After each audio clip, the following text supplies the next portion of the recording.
কেমন আছো সকলে? আশা করছি বেশ ভালো আছো। আর আমরাও কিন্তু অনেকটাই ভালো আছি। আরও একটা ব্যস্ততম সকালের রুটিন তোমাদের সাথে শেয়ার করতে চলে এলাম। তো এখন বাজে প্রায় ওই সকাল 7:30টার মতো। ঘুম থেকে উঠে গেছি, উঠে গিয়ে ঘরদুয়ার সব কিছু ঝাড় দিয়ে নিজেও পরিষ্কার হয়ে চলে এসেছি মেয়ের জন্য খাবার বানাতে। তো এই যে এদিকে বসিয়ে দিয়েছি ডালিয়া, আর ওইদিকে বসিয়ে দিয়েছি ওর টিফিনের জন্য পাস্তা। আজকে জানো তো একটা ঘটনা ঘটে গেছে, সেটা হচ্ছে যে এখানে এত ঠান্ডা পড়েছে যে সব স্কুল খুলে আবার বন্ধ করে দিয়েছে। মানে 5 তারিখ থেকে স্কুলটা খুলেছিল, খোলার পর আবার হচ্ছে 6 তারিখ থেকে বন্ধ করে দিয়েছে। এবার প্রত্যেকটা স্কুলের মেসেজ চলে এসছে যে স্কুল বন্ধ হয়ে যাবে, কিন্তু আমার মেয়ে যে স্কুলে পড়ে সেই স্কুল থেকে মেসেজ আমি আর খেয়াল করিনি যে রাত 11:30টায় মেসেজ পাঠিয়েছে। কারণ তখন আমরা ঘুমিয়ে গেছিলাম, আর সকালবেলা উঠে তো অত টাইম থাকে না যে ফোন খুলে দেখবো, মেসেজ চেক করব, তারপরে কাজ করব। তো সেই মতো আমার মেসেজটাও চেক করা হয়নি। আর ঘুম থেকে উঠে আমি প্রতিদিনের মতো যেমন করে স্কুলে যাওয়ার জন্য রেডি করি ওকে, সেইভাবেই কিন্তু তৈরি করছিলাম। মানে এই যে হলুদটা খাইয়ে দিয়েছিলাম, ওদিকে ওর খাবার বসিয়ে দিয়েছি, টিফিন নিয়ে যাবে তার জন্য পাস্তা বসিয়ে দিয়েছি সেদ্ধ হতে। আর এইদিকে করতে করতে তারপরে ওকে যখন আমি স্নান করাতে গেছি, তখন আমি জানতে পারছি যে আজকে ওর স্কুল বন্ধ আছে। তো আমি ভাবলাম যে যাক, ভালোই হয়েছে, স্কুলটা যখন বন্ধ আছে সেই সুযোগে। এমনি তো স্কুল বন্ধ থাকলে ঘুম থেকে উঠতে উঠতে ওনার প্রায় 9টা 9:30 বেজে যায়। তো আজকে যখন উঠেই গেছে 7:30 7টার মধ্যে, তাহলে পরে সব কিছু করে ও যেহেতু স্নানটা করে নিয়েছে, তো ভাবলাম যে ওকে আমি একবারে বলি পুজোটাও দিয়ে দিতে। তো যে সকালবেলা উঠে যেমনটা হয়, হলুদ টলুদ খাইয়ে দিলাম, দিয়ে স্নান টান করে ও পুজো করতে চলে গেছে। তারপরে যখন জানলাম যে স্কুল যাবে না, তখন আর পাস্তাটা করিনি, রেখে দিয়েছিলাম, পরে করে দিয়েছি। তো এই যে এদিকে দেখো, মেয়ের স্কুল বন্ধ হলেও তো হাজব্যান্ডের অফিস আর বন্ধ নেই, তো ও তো অফিসে যাবেই। তো সেই জন্য দেখো রান্নাটা বসাতে চলে এসেছি। আর আজ করব বথুয়া শাক। আর এখন জানো তো বথুয়া শাকটা ভালো পাওয়া যায় আর খেতেও এত ভালো লাগে যে কি বলবো। মানে আমাদের বাড়িতে সবাই বথুয়া শাক খেতে খুব ভালোবাসে। আমার তো ভালো লাগেই, আর আমার হাজব্যান্ডও ভালোবাসে, আর আমার মেয়েও ভালোবাসে। বথুয়া শাক কিন্তু খাওয়াও খুব ভালো। আর হচ্ছে এই টাইমটা যেহেতু বথুয়া শাকটা পাওয়া যায়, তো এই টাইমটা আমি একদমই মিস করতে চাই না। বথুয়া শাক আমার এরকম না, আর এই ঠান্ডার দিন মটরশুঁটি বেগুন দিয়ে এর মধ্যে একটু ডালের বড়ি হলেও ভালো লাগতো। কিন্তু কি বলো তো, এখানটা না বড়ি একটা দোকানে, মানে যে দোকান থেকে আমরা জিনিসপত্র কিনি সেখানে গিয়েছিলাম, তো বড়িটা একদমই ভালো পাওয়া যাচ্ছিল না। মানে কেমন একটা ভুষো ভুষো গন্ধ, আর গন্ধ বড়ি না একদমই খেতে ভাল লাগে না। তো সেই জন্য বড়ি আর নিইনি। ভাবলাম যে ঠিক আছে, এবার আর বড়ি খাওয়া হবে না। তো এই যে শাকটা শুধুমাত্র মানে পালং শাক বলো, বথুয়া শাক বলো, যে কোনো শাকে বড়ি দিলে বেশ ভাল লাগে। তো যেহেতু মানে বড়িটা পাওয়া যায়নি, তাই ভাবলাম বড়ি আর দেবো না, এইবার শাকগুলোতে সব ওই হচ্ছে এমনি করে দেবো, মটরশুঁটি আর বেগুন দিয়ে, আর একটুখানি রসুন ফোড়ন দিয়ে। তো এদিকে দেখো শাকটা আমার হয়ে গেছে, শাকটা নামিয়ে নিই। আর আজ ছিল না কয়েকটা ফ্রিজে পাবদা মাছ, তো সেই পাবদা মাছেরই একটুখানি ঝোল করব। আর পাবদা মাছের ঝোল খেতে কিন্তু বেশ ভাল লাগে। হ্যাঁ, তো ভাবলাম যে এমনি দিন তো পাবদা মাছের এমনি ঝোল খাওয়াই হয়, তো আজকে একটু পাবদা মাছের সর্ষে বাটা করি। আর জানো তো এই সকাল টাইমটা এত তাড়াহুড়ো কাজ থাকে, মানে 9টার মধ্যে অফিসে বেরিয়ে যায়, মেয়ের স্কুল থাকে, ওকে টিফিন করে দেওয়া, ওকে খাওয়ানো, তারপরে স্নান করানো, এই সব করতে করতে এত চাপ পড়ে যায় যে আমি সর্ষে বাটা কোনো কিছু আর করতে পারি না। মানে সর্ষেটা আমার আবার না মিক্সিতে বাটা খেতে একদমই ভালো লাগে না, মনে হয় যেন হাতে বাটা সর্ষের তরকারি খেতে বেশি টেস্ট হয়। তো সেই মতে কিন্তু আমি হাতেই বেটে করি।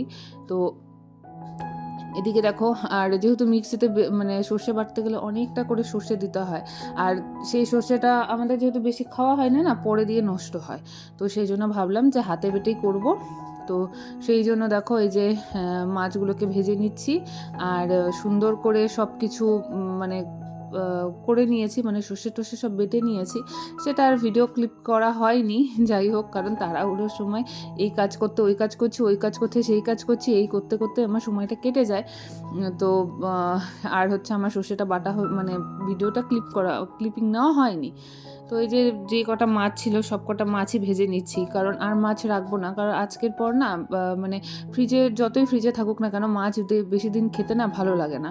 মানে আমরা টাটকা টাটকা মাছ খেতে বেশি ভালো লাগে আমার।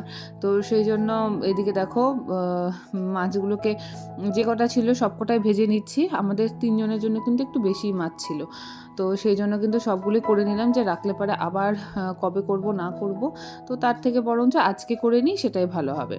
তার এদিকে দেখো সর্ষেটা বেটে ছেঁকে নিয়েছি, কিন্তু তাও দেখছি নিচের দিকে না ওই ছাকার পরও দেখছি যে একটু ওই কালো কালো খোসাগুলো রয়ে গেছে। আর এই খোসা শুদ্ধ সর্ষে করলেই কিন্তু দেখবে পেট ব্যথা, তারপরে হচ্ছে বদহজম এইসব হয়ে যায়, বা সর্ষে খাওয়ার পর গ্যাস হয়ে যায়। আর সর্ষেটা ছেঁকে দিলে একদমই হয় না। তো ওই যে ওদিকে ঝোলটা দিয়ে দিলাম, আর এদিকে হাজব্যান্ডকে তো খেতে দিয়ে দিয়েছি, ওর ভাত খাওয়া হয়ে গেছে, তো ওর জন্য এই ফলটা কেটে নিচ্ছি।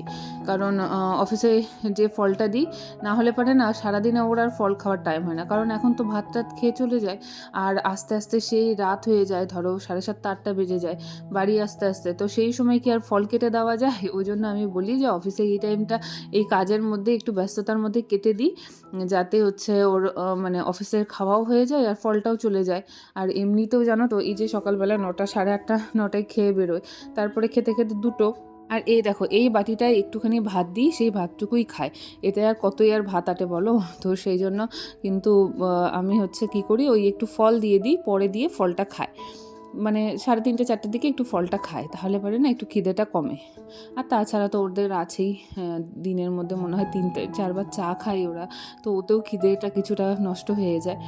তো যাই হোক, এই যে ইয়ে করে নিয়েছি, মানে টিফিনটাও রেডি করে দিয়েছি, আর ও কিন্তু অফিসে বেরিয়ে গেছে। তারপর ভাবলাম যে আগে যে কাজটা করব সেটা হচ্ছে যে জামা কাপড়টা বসিয়ে দেবো, কারণ মেশিনে কাচতে থাকুক, আর এখানে জানো তো এত কারেন্ট যায় যে কাচতে কাচতে কখন কারেন্ট চলে যাবে নিজেও বুঝতে পারবো না। তো সেই জন্য হচ্ছে আগে জামা কাপড়গুলো কাচতে বসিয়ে দিয়েছি, ভালো করে কাচাটা হয়ে যাক, আর এগুলোকে মেলে দিয়ে তারপরে কিন্তু বাকি কাজটা করব। আর জানো তো কী হয়েছে, আজকে জামা কাপড় কাচতে বসিয়ে দিয়ে শরীরটা তো খারাপ লাগছিল, গিয়ে না শুয়ে পড়েছি, তারপরে আর বাকি কোনো কাজ সেভাবে করাই হয়নি। তো তারপরে শুয়ে থাকতে থাকতে দেখছি জামা কাপড়টাও কাচা হয়ে গেছে, ভাবলাম যে আগে মেলে দিই, নাহলে এই যে রোদটা দেখছো এই রোদটা না আর পাবো না এখানটায়, কারণ নিচের দিকটা না রোদটা বেশিক্ষণ থাকে না। আর প্রথমে এসেছিলাম জানো তো আমি বিছানা গোছাতে এসে বিছানাতেই শুয়ে পড়েছি, মানে আর কোনো কাজ করাই হয়নি। তো সেই জন্য আর কোনো ভিডিও ক্লিপ নেওয়া হয়নি। তো জামা কাপড়টা মেলে এসে যে ঘর টরগুলো গুছিয়ে নিচ্ছি, প্রায় 10টা 10:30 বেজে গেছিলো এই কাজগুলো করতে, কারণ ওই যে বললাম একটু শুয়ে গেছিলাম, আর শুয়ে গেছি তো আর উঠতেই ইচ্ছে করছে না, আর এত ঠান্ডা পড়েছে না, ঠান্ডায় কোনো কাজ আর সেইভাবে আগাচ্ছেই না মনে হচ্ছে যেন। তবুও তো তাড়াতাড়ি করে করি, কারণ টাইমের মধ্যে যেহেতু সব কিছু দিতে হয়, নাহলে পরে খুব মুশকিল হয়ে যায়। তো খাটটা গুছিয়ে নিলাম, গুছিয়ে নিয়ে তারপরে এই যে মেয়ের পড়ার টেবিলটা একটুখানি গুছিয়ে নিচ্ছি ভালো করে। আর শরীরটা না বড্ড খারাপ, তো সেই জন্য না কোনো কাজে আর এনার্জিও পাই না ঠিকমতো, মনও লাগে না। তো সেই জন্য ভাবলাম ঠিক আছে চলো সারাদিনে করি টুকটাক করে। তো বিছানাটা গুছিয়ে, আর রান্নাঘরটা তো আগে পরিষ্কার করে নিয়েছিলাম, কিন্তু যে বাসনগুলো ভরেছিল সেগুলো আর মাজা হয়নি, তো ভাবলাম যে এখন ইয়ে করে মেজে রাখি। আর বাসন টাসন মেজে নিয়ে ভালো করে ঘরটা পরিষ্কার করে নিয়েছি। আর যে রান্না করার জন্য যে তেনাগুলো ইউজ করি, মানে আমরা তো এগুলোকে তেনাই বলি, বা রান্না করার যে কাপড়গুলো থাকে সেগুলো ইউজ করি, তো সেগুলোকে হচ্ছে ভালো করে একটু সাবান দিয়ে ভালো করে ধুয়ে দিচ্ছি। আর এখানে যেহেতু আমার গরম জলের ব্যবস্থা আছে, তো একটু গরম জলেই দিয়ে ভালো করে ধুয়ে নিলাম, কারণ নাহলে না ওই যে রান্না টান্না করার পর যে মাছ টাছ রান্না করার পর মাছের যে একটা আষ্টে গন্ধ বেরোয়, এই ন্যাকড়াগুলোতে ভরে থাকলে না একদমই ভাল লাগে না। তারপরে ভাবলাম স্নান করব, তো স্নান করতে এসে দেখি যে এখানকার যে বেসিনটা সেটাও অনেকটা নোংরা হয়ে গেছে, তো আর বেসিন টেসিন না মুখ টুক ধোয়া হয়, একটু পরিষ্কার না থাকলে ভালো লাগে না, তাই ভাবলাম যে বেসিনটা একটু পরিষ্কার করে নিই। তো বেসিনটা পরিষ্কার করে তারপরে কিন্তু আমি স্নান করে নিয়েছি, স্নান টান করে নিয়ে তারপর পরিষ্কার হয়ে গেছি, হয়ে স্নান পুজো সেরে নিয়ে তারপর আর সেরকম তো কিছু কাজ থাকে না, তারপরে শুয়ে বসেই সময় কাটিয়ে নিয়েছি। তো এই ঘরে এসে দেখছি যে এই ঘরটা বেশি ইউজ হয় না, তো দেখছি যে একটু এলোমেলো হয়ে গেছে বলতে, এই দেখো সকালবেলা উঠে ওর বাবা মেয়ের যে স্কুলের ড্রেস সেটা আয়রন করে রেখেছিল যে স্কুলে যাবে বলে, তো স্কুল তো আর যায়নি, তো বললাম যে তাহলে এখানে পড়তে বস, আর হচ্ছে আমি ড্রেসগুলো তাহলে গুছিয়ে রেখে দিই, কারণ নেক্সট যেদিন স্কুল আছে সেদিন আর তাহলে আয়রন করতে হবে না। তো চলো আজকের মতো এই ঘর গোছানো দিয়ে ভিডিওটা শেষ করছি, দেখা হবে তোমাদের সাথে খুব শীঘ্রই আবার পরের ভিডিওতে, ততক্ষণের জন্য টাটা।